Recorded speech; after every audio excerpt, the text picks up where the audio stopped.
I can't tell you how seldom anybody ever comes to my door, but there it was, a knock on my door. Oh, I shouldn't have stopped the recording. No, That would. no, no, no, no. So, so Yeah. anyway, I think there's a tremendous disconnect. I'm surprised I remember what we were talking about, but there's a disconnect. And the disconnect is because there's so much connection outward in so many ways, and so much connection, I guess, vertically and wait, ver- horizontally and not vertically. I'm making a cross, but whatever that means, that we're just and I'm not connected. I'm I don't feel connected to any of my grandchildren.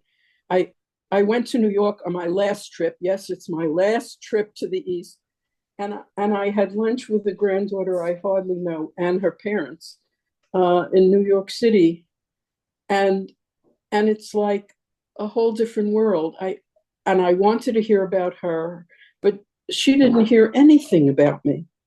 I mean, I don't even know if she knows I write poetry, and she does. You Oh, know, nor do I know that she'd care, because I'm this old generation that and I don't mean this about her, but in general, what do we have to offer? And I'm sadly, I mean, I know there are exceptions, and maybe I'm the exception, but I don't think they care that much. That we can cuddle them when they're little children, but beyond that, they go away so far away so fast. At least that's my sense of it. Oh, I don't want to cry. no, I hear you, and it makes me want to cry. It also makes me want to suggest remedies. I mean, if anybody was going to create relationships with their grandchildren, you would be it. An educated woman, an artist, a soulful woman, a woman who has had that experience on the mountaintop. And I wonder if you could imagine, because it's all about imagining what's possible, right? We can't imagine peace unless to be possible unless we imagine it. So imagine it. Let me give you a minute or two just to conjure up what it would be like, maybe with that granddaughter. Is it going to happen on FaceTime? Is it going to happen on a Zoom like us? Is it going to be an exchange of handwritten poems? How would you imagine if you could have a relationship with her? That you might. It's I'm laughing, I mean, perhaps to keep from crying. I At a certain point, I guess within this last year, I thought, when I heard that she'd won an award in poetry, national award in poetry, I thought, I'm going to send her a box of poetry books. And of course, in thinking I'm going to, with some of them, my poetry in a number of books, my book that I didn't show you, but Precarious Positions that I put out a few years ago, I'm going to do that. And of course, I went through my son, who is 61 now, and the father, because I wanted her address. And he said, don't bother to do that. She won't look at them. She won't want them. And it reminded me of a time I took two other of my grandchildren on this side of the country into a bookstore in Paulsbo, right between us, a town that's between us. They were probably 15 or 16. I can't walk very well, so I sat down in the corner of this bookstore in Paulsbo, and I said, walk through the store for 10 or 15 minutes. We were going out for lunch, which is probably the last time we did that. Walk through the store, pick up any book you'd like, any books you'd like, any things you'd like, and I'll buy them for you. And 10 minutes later, they came back to me and they had nothing in their hands. And I said, what? Why? And we don't read books. Now, it's not that they don't read. It's not that they don't read. It's that they don't read books like a book. Right. And I just thought, I thought it was heartbreaking. I mean, they were fine, and I didn't burst into tears in front of them or anything. And we went out to lunch and had pizza, and it was great. But there was nothing that I could offer them. There was nothing that I could offer them. I hear you. What a heartbreak. What a heartbreak. And I know, I know because I know from my history of being a psychiatrist and a psychoanalyst, a psychotherapist, I'm not alone in this. This is not just me and my 6 grandchildren. This is it. You know, there's men, I mean, I'm sure there are people who would disagree, and they have wonderful experiences with their even coming into adulthood grandchildren. And of course, a lot of it I do blame myself for. I mean, I've moved, so I never had geography that was close. And I guess I never had the, not the interest, but the whatever to interfere in my children or my grandchildren's lives enough to say, you know, I would like to have a dinner every month or 2 or 3 and have you all over at one time. It doesn't happen. Yeah. It just, I mean, again, there'll be grandmothers who say, of course it happens, but it doesn't happen in my life. These 2 children, 2 of them who are now 27 and one who's about that age who lives in Seattle, they don't live, the 3 of them, they don't even live that far away. But it's like, you don't want to interfere in their lives. They're busy. And you live an hour and a half or 2 hours away. And I'm starting to be very negative, and I don't want to be very negative. Please ignore the last 5 minutes of what I've said. No. I think you've touched on a very tender issue for lots and lots of global grandmothers. And I think it's something that perhaps we can address through personal stories, through listening to each other, through having compassion for each other's situations. And I think it's a sadness, definitely, that we may have to live with, but maybe it's something that we can remedy in little bits and pieces.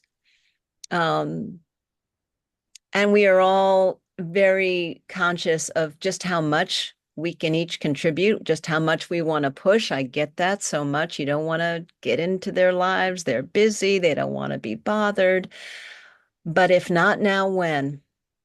Right? And there's another Jewishism, right? Well, if not now, when? I think the answer. If not who, it's you. Right. I can't say, not Shalom Aleichem, but who said it? I can't remember.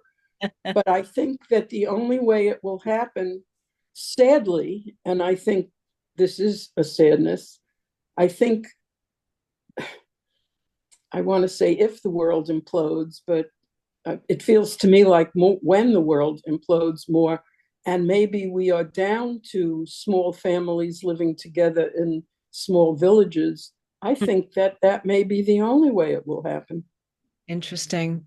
I just think that there's something about connection that has to be almost on a day-to-day basis for humans to connect. I mean, I live online now, 5 hours a day, it's the newspapers and it's this and it's Facebook and it's reading. And yes, I play poker and, whatever, but we live online this way. Yeah. And, maybe somebody will set up, let's have global grandmothers and grandchildren together. And yes, you have to get on once a week with your grandma for a half hour, starting from the age of 3. And your parents have to keep that up for you. I mean, I know it sounds harsh, but I don't think there's a way for it to happen unless we are literally reaching out and touching each other intergenerationally. And if we're not doing it, intergenerationally, across whatever distances, it's not going to happen. Yeah. I have a friend who I sat in the hot tub with a week or two ago, and I mean, we can both get in tears in the hot tub sometimes when we're talking, and she was in tears. Family has been everything to her, everything. For me, it wasn't, and maybe so I say it's my fault, but it's been everything to her. This connection's fit, and she moved to where around where they'd be, and there's a few generations, and there's lots and lots of people, and now that she's too old to get around easily, what's happened is they don't come to see her as much as she would wish because she's not as important in their lives. Right.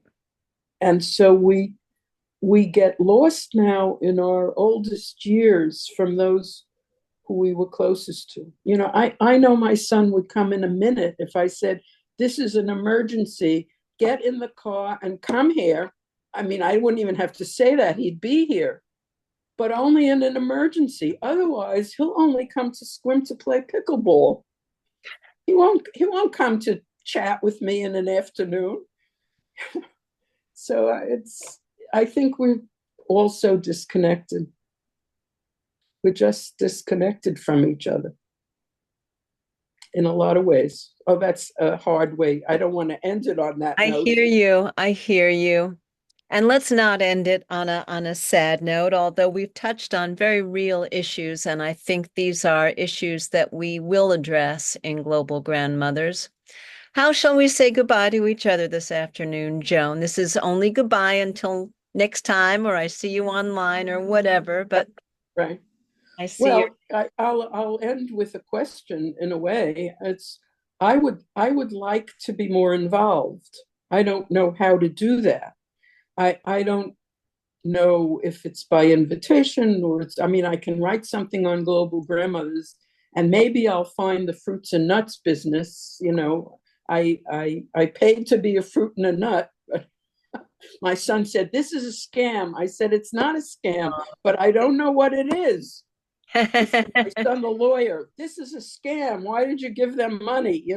I think I want to be part of something, and this I'm sitting and I'm here and I can be part of something this way, but I have to figure out how to get in there and how you can invite you people who are doing this, how to invite us in there to even have larger conversations like this and maybe come up with, maybe there are 10 people that can lock arms in front of the UN. I don't know if that's a thing to do or not. Um, but who can do something of importance for us, but also intergenerationally. That's wise. And I think it's a goal. And I think it will take a little bit of training and a little bit of leading, and we'll do it. Those of Mm-hmm. us who are learning will pass on the learning. Something that you can do, if I can figure out, I have two pieces of this interview now. I'm going to put a little bit of it online on our Facebook. And then when we're ready, we're going to transfer it to the platform. When you see it, and I will alert you that it's out there, maybe it's just a screen grab. Maybe it's me just saying, hey, I had a fantastic conversation with Joan today. Don't just like it, hashtag somebody else that you know of in the group. You know how to Uh, do that? And I, say, I don't hey, even know what's hashtag. hashtag is the I know it's what actually the the at symbol or it's the hashtag symbol. So hey Mayana Kingery is our fearless leader. I had a okay. great conversation with Sandra today. Check it out and pass it on. Uh, And yes. that way, Okay. the algorithm in Facebook might latch on to us. And through serendipity and synchronicity and love, that's what it comes down to. It'll travel. I want to thank you. Your face is beaming and shining now. Well, it's been a lovely conversation. I really have enjoyed it very much. I have a sister in Boston, so I may have to put the two of you together Perfect. Good. because she's close by, and actually she's doing things in the world. She's getting out the vote, or she's doing this, or she's very involved in justice issues. I mean, she's 6 years younger, but she's Right. still doing things. Hook me up on the online I with her. will do it. I will do that. Thank you, Joan. Have a Thank wonderful you. rest of your day. It was a pleasure talking to you. It was a pleasure being here with you. Thank you. Till next time.